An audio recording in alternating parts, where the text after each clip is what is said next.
Hey, this is Dave DeCamp from antiwar.com. This is anti-war news for Wednesday, April 17th, 2024.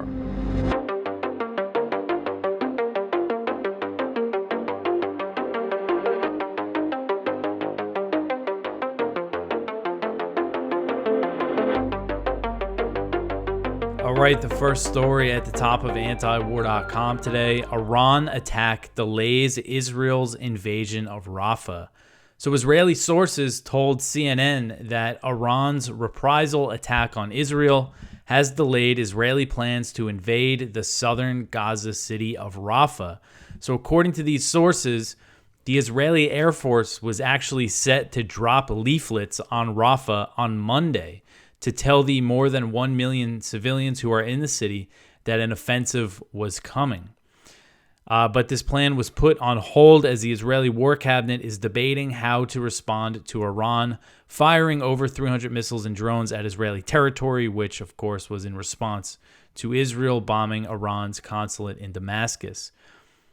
So this tells us a few things. If the Israeli Air Force was ready to drop these leaflets to set in motion the invasion of Rafah, this goes to show that we keep seeing U.S. officials say that they're against Israel invading Rafah, that they can't do it until they come up with a plan for all the civilians that are there. So if they're planning to just drop leaflets, if that's their big plan, I mean, that goes to show that the U.S. isn't actually putting any pressure on Israel not to do this if they had this planned out. And it goes to show, again, that we've seen U.S. officials say very recently that they've been asking Israel for a plan for the civilians that are there, and they haven't given them anything. So if this is the great plan, we saw them do this in other parts of Gaza.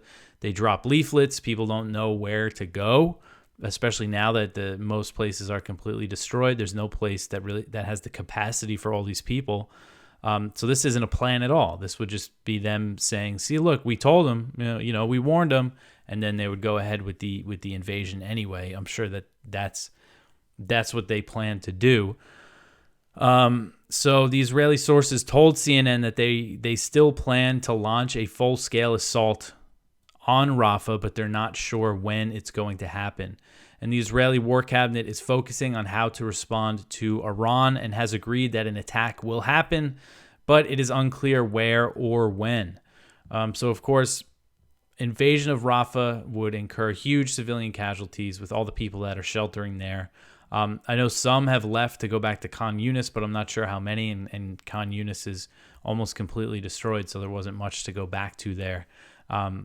But still, there'd be huge civilian casualties, and it would disrupt the aid shipments coming from Egypt that enter Gaza through the Rafah border crossing. So it would just be a huge disaster.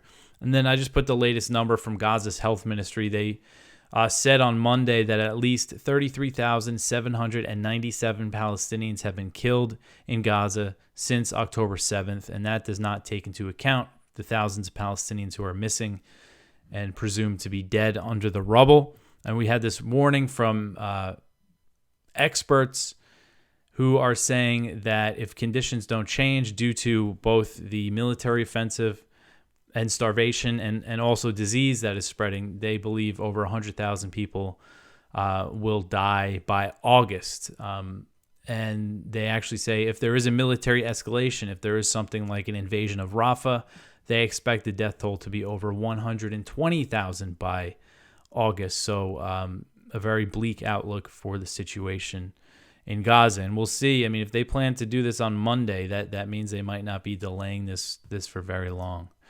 All right, so the next one here, the IAEA worries that Israel could strike Iran's civilian nuclear program. So the International Atomic Energy Agency, the IAEA, is worried that Israel might strike Iran's nuclear program in response to the drone and missile attack on Israeli territory. So IAEA Chief Rafael Grossi, he told reporters on Monday that Iran temporarily closed its nuclear facilities on Sunday over security concerns, and then they reopened them on Monday, but Grossi said the IAEA inspectors did not go back right away. He gave it an extra day to make sure that the situation is calm. So the reason I thought this was important to cover is because Israel does have a history of targeting Iran's nuclear facilities in covert attacks. There was actually a drone attack in 2021 that damaged a centrifuge facility inside Iran, and it damaged IAEA cameras. So the nuclear watchdog agency has cameras in these facilities that it inspects, and so the Israeli attack actually made it harder for them to do the inspections. And we've seen in recent years, Netanyahu was doing this a few months, before October 7th or right before it. They were threatening to attack Iran, to bomb their nuclear facilities is basically the threat that they've been making for years. And it's over this claim that Iran is trying to build a nuclear bomb, but there's no evidence that Iran is seeking a nuclear weapon. And this was recently reaffirmed by U.S. intelligence, by the annual threat assessment that the U.S. puts out each year. The threat assessment said, quote, Iran is not currently undertaking the key nuclear weapons development activities necessary to produce a testable nuclear device, end quote. Grossi, the head of the IAEA, he also said on Monday that there's no evidence that Iran is trying to build a bomb. He said, quote, as far as the agency is concerned, we don't have any information or indication that there is a nuclear weapons program in Iran, end quote. So Iran is currently enriching some of its uranium at 60%, which is the highest level enrichment that Iran has ever done before. But it is still lower than the 90% needed for weapons grade.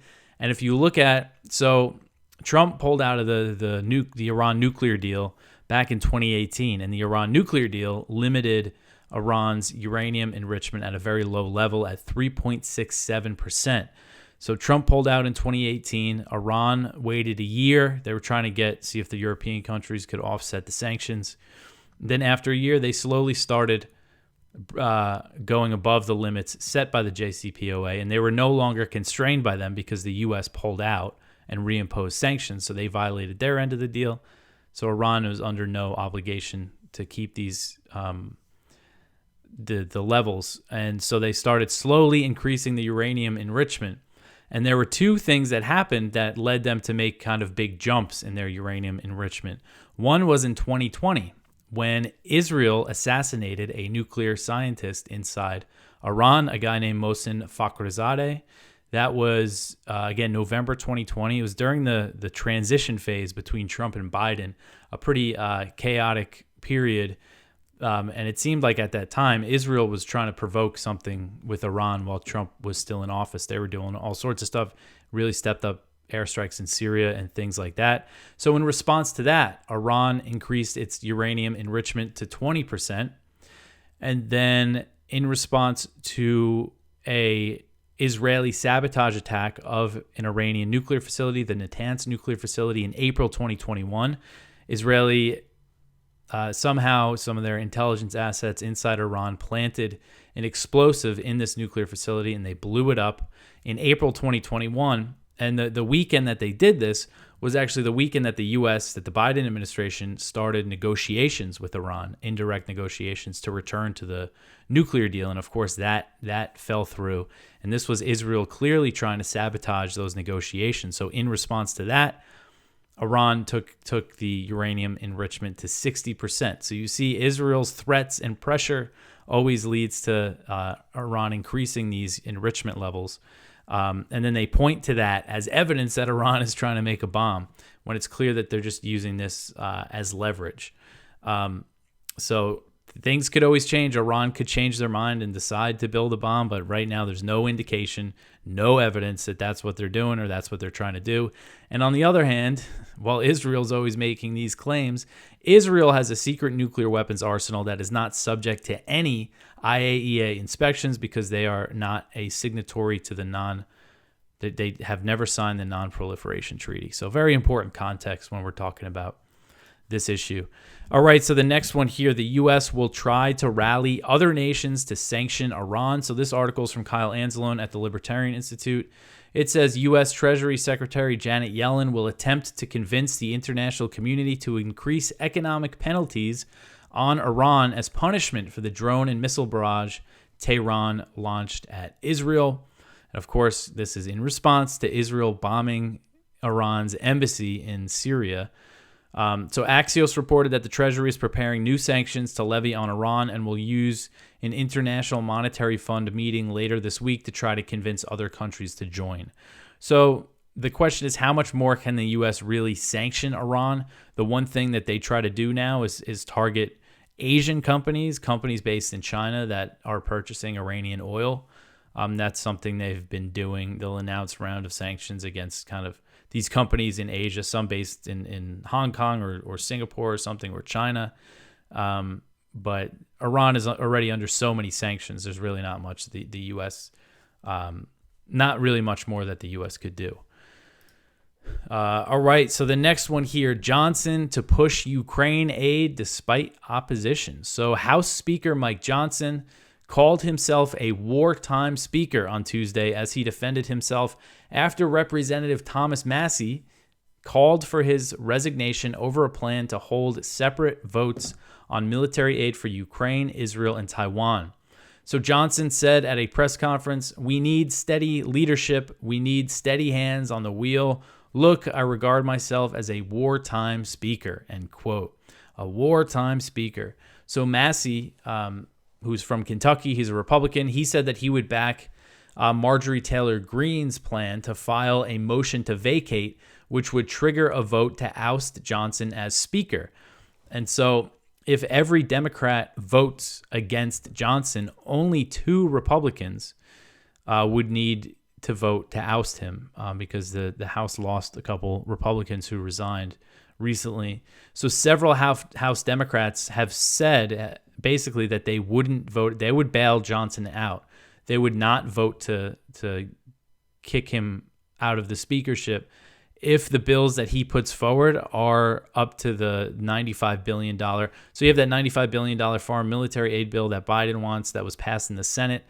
The House Democrats are saying, all right, if these individual bills that you put up add up to everything that we want, then we will not vote to oust you if this happens. So the Democrats are saying that they'll bail Johnson out, essentially. And Johnson's saying, he's going to go through with it. And now there's other Republicans who have expressed anger at this plan because there's no border stuff here. If you remember the original, that $95 billion was stripped out of like a $118 billion bill that included all this new border stuff that the Republicans and Democrats negotiated. Johnson said he wasn't going to bring it through the House because they weren't happy with it in the House. But now they're going to give him all the military aid without getting any concessions on the border stuff. So it'll be interesting to see how this all plays out. And Johnson is planning to put forward a 4th bill, as if these 3 aren't bad enough. And this 4th bill would include a TikTok ban and could also potentially give the government the power to sell frozen Russian assets and give them to Ukraine to carry out that plan. So just bad on top of bad legislation here that Johnson is ready to go through. And the White House says that it looks like they're on board with Johnson's plan. They say that they like it. So Biden's happy about what he's doing. He's got the Democrats willing to bail him out. And of course, it seems like just a few Republicans might try to kick him out over this. So far it's only Green and Massie that have come out publicly in favor of having a vote to get rid of him, like what happened to McCarthy. All right, so the next one here, Russia restores oil refinery capability hurt by Ukrainian attacks. So Russia has been able to swiftly repair oil refineries inside Russian territory that have been targeted by Ukrainian drones. This was reported by Reuters on Monday. So the Ukrainian drone attacks did impact Russian oil output. It fell by 14% as a result of these attacks. So at the end of March, it was down 14%, but they're already back up a few percentage points. Now it's only down 10%, and it's expected to continue to increase as they're kind of making these quick repairs. And these Ukrainian attacks on oil refineries, this is what Russia cited when they really stepped up their strikes on Ukraine's energy infrastructure. And U.S. officials are saying that the Russian strikes on Ukraine are much worse, are having far more damage to Ukraine than these Ukrainian attacks did to Russia. And there's this report from the Washington Post that said the U.S. was telling Zelensky to stop doing these attacks on the oil refineries because they were worried about global oil prices and also the retaliation that they would provoke. And apparently Kamala Harris, the vice president, warned Zelensky to stop at the end of February, but he brushed it off and they kept going through with these attacks. And then they provoked these big Russian energy infrastructure attacks, and it's just a mess. It's just another thing that you have the battlefield, the lines are collapsing for Ukraine, the manpower shortages, the weapon shortages, and now all these attacks on the energy infrastructure. But keep funding them, keep sending them more billions of dollars. That's what Biden wants to do. That's what a lot of them want to do. All right, so the next one here, Israel is still imposing unlawful restrictions on aid. So this article, this is based on a statement from the UN's Human Rights Office, basically saying that Israel's still restricting aid going into Gaza, despite claims from the U.S. and Israel that there's been a significant increase in deliveries. And this might sound familiar. I covered something very similar earlier this week, but I think it's important because, after the world's central kitchen workers were slaughtered by Israel, you had Biden tell Netanyahu, you got to take these steps to let aid in, and made it kind of sound like he might condition aid on that, but we haven't seen any follow through on that at all. And everybody's kind of forgotten about this now with this stuff with Iran. There's been a lot less, it seems like, even just attention on Gaza over the past few days because of this Iran stuff. But I think it's just important to show people that Israel said they were doing all these things to let more aid in, but the people, the UN and then aid workers on the ground in Gaza are saying that they're not seeing the results. So this is a spokeswoman for the UN Human Rights Office who said, quote, Israel continues to impose unlawful restrictions on the entry and the distribution of humanitarian assistance and to carry out widespread destruction of civilian infrastructure. Those delivering or trying to access humanitarian assistance must never be attacked, end quote. So she mentioned the attacks on aid workers, which have continued. A UNICEF convoy came under gunfire. Nobody was hurt in that. I also saw reports on Tuesday that police in Gaza were targeted and killed by a Israeli drone strike, and they were probably escorting aid. They were doing the security for aid, but Israel has been targeting them as well. And of course, I have to mention that you had Samantha Power, this high-level U.S. official, supposed expert on genocide. You had her admit that she thinks famine's already happening in northern Gaza. Doesn't matter to the U.S., doesn't matter to Biden. They're still supporting the military that's starving these people to death. And, it's just entirely enabled and supported by the U.S. And it continues. All right, so the next one here, over 350 humanitarian sites and convoys attacked in Gaza. So this one is from Connor Freeman at the Libertarian Institute. Prior to the Israeli military slaughter of 7 World Central Kitchen aid workers in Gaza this month, Middle East Eye reports that at least 357 humanitarian-run sites and convoys have been attacked. So this is about the attacks on aid workers. As with the incident involving the slain WCK workers, which included an American citizen, the humanitarian orgs shared their coordinates in advance of operations with the warring parties.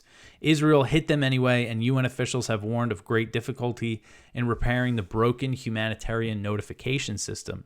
Current data shows that at least 216 aid workers have been killed during Israel's bombing and relentless war on Gaza, and so 216 aid workers, I know about 170-something of them are UNRWA, the UN Palestinian Relief Agency.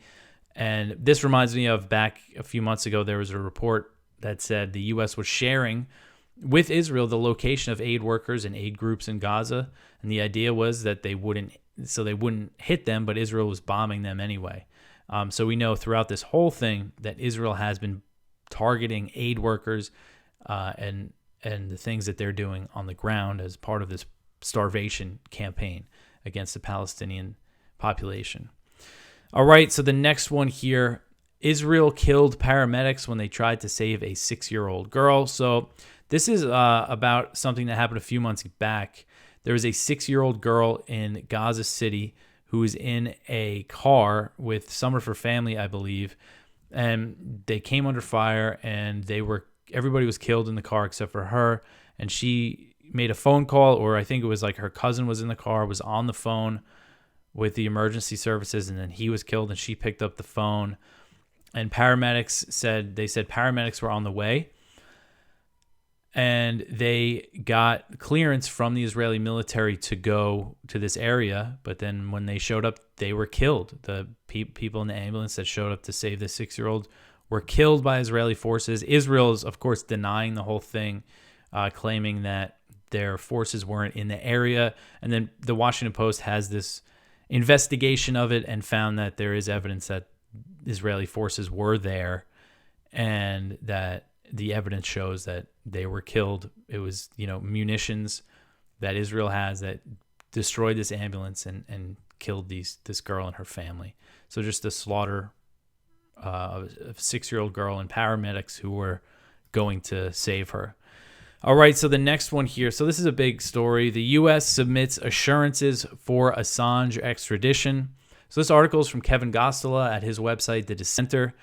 Faced with a deadline set by the British High Court of Justice, the United States Embassy in London submitted assurances, quote-unquote assurances, to potentially avoid an appeal case in the case against WikiLeaks founder Julian Assange.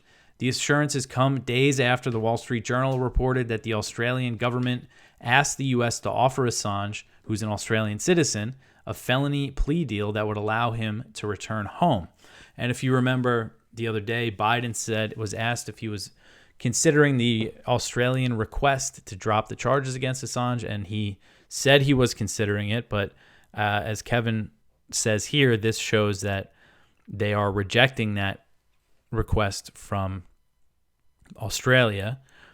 Instead of ending the case, the U.S. State Department provided a diplomatic note to the Crown Prosecution Service that contained assurances related to issues raised by Assange's legal team and upheld by the High Court. The issues involved the First Amendment and the risk of the death penalty.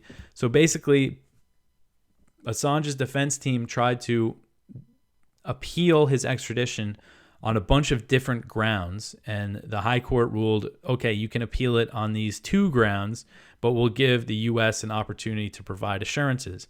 And those 2 grounds involve the First Amendment and the risk of the death penalty. Basically, the defense team said they worried that because Assange is not an American citizen, the First Amendment protections won't apply to him, and also the risk of the death penalty. So the assurance that they gave for the First Amendment is really something. So the U.S. Embassy in London said, quote, Assange will not be prejudiced by reason of nationality with respect to which defenses he may seek to raise at trial and at sentencing.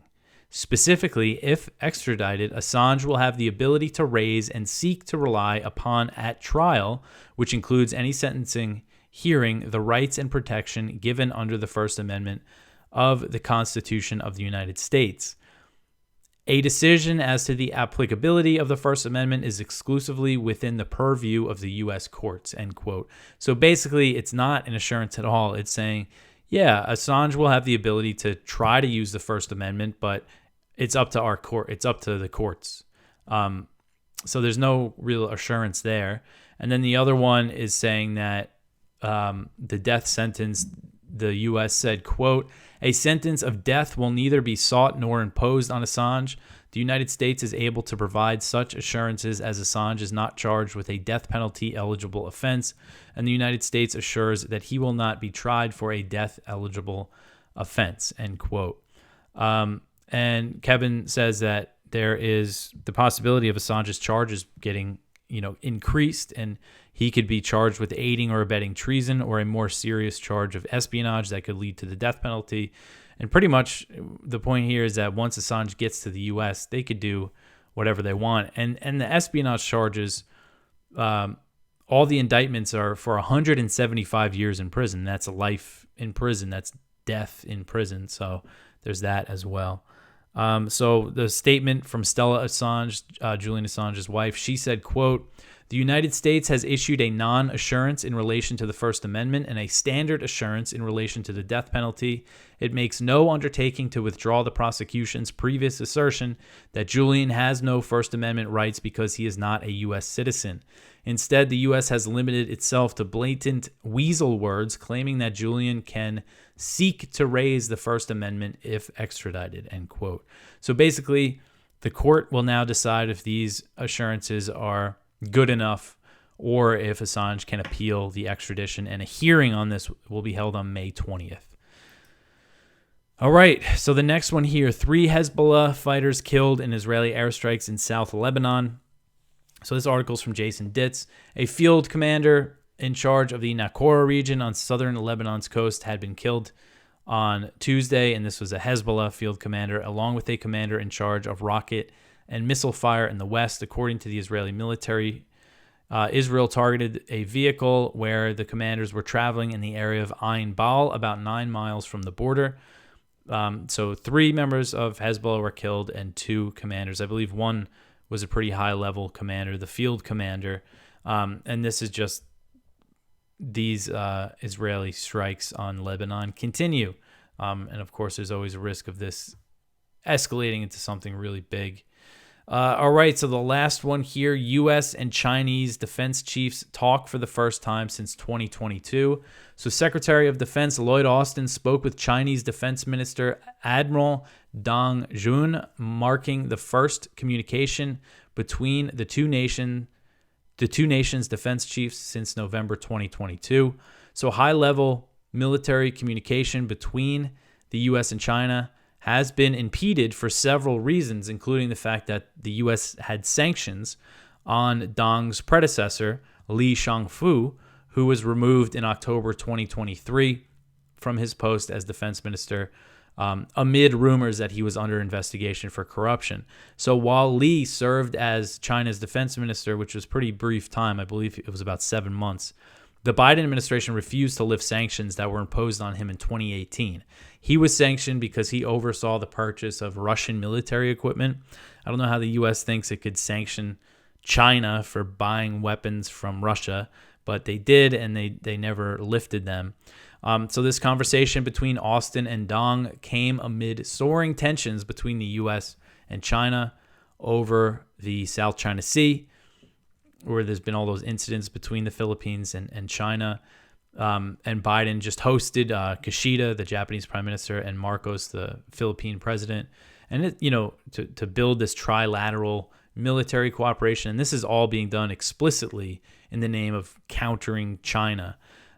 So according to the Pentagon, Austin and Dong discussed the South China Sea, the war in Ukraine, and the situation on the Korean Peninsula. And Austin made clear that the U.S. would continue to operate its military in the South China Sea and other sensitive areas near China.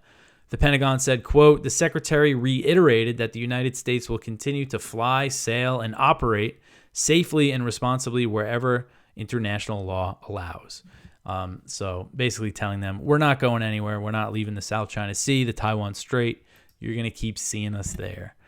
So that's it for the news for today. Go check out our Viewpoints, one from Medea Benjamin and Nicholas J.S. Davies, a brief history of kill lists from Langley to Lavender, one from Caitlin Johnstone, Israel Has a Choice, one from Edward Lazansky, The War in Ukraine and Judeo-Christian Values, one from Ellen Kantorau, Dead on Arrival, Israel's Blowback Genocide, and our spotlight from Ramzi Telhami, I resigned from the World Central Kitchen because it refused to tell the truth. Someone who resigned from the World Central Kitchen because they weren't happy with the group's, the things that they were saying about the situation in Gaza. And this was before the World Central Kitchen workers were killed. So go check that out. It's at Mondo Weiss. So that is everything. You could always support this show by telling your friends about it, sharing it, and like, subscribe, YouTube, Rumble, Odyssey, wherever you prefer to watch. If you listen to the podcast, you could leave a review or do something like that. Follow antiwar.com on Instagram. Follow antiwar.com on X. Follow me on X as well. But I will be back tomorrow with some more news. Thanks for listening.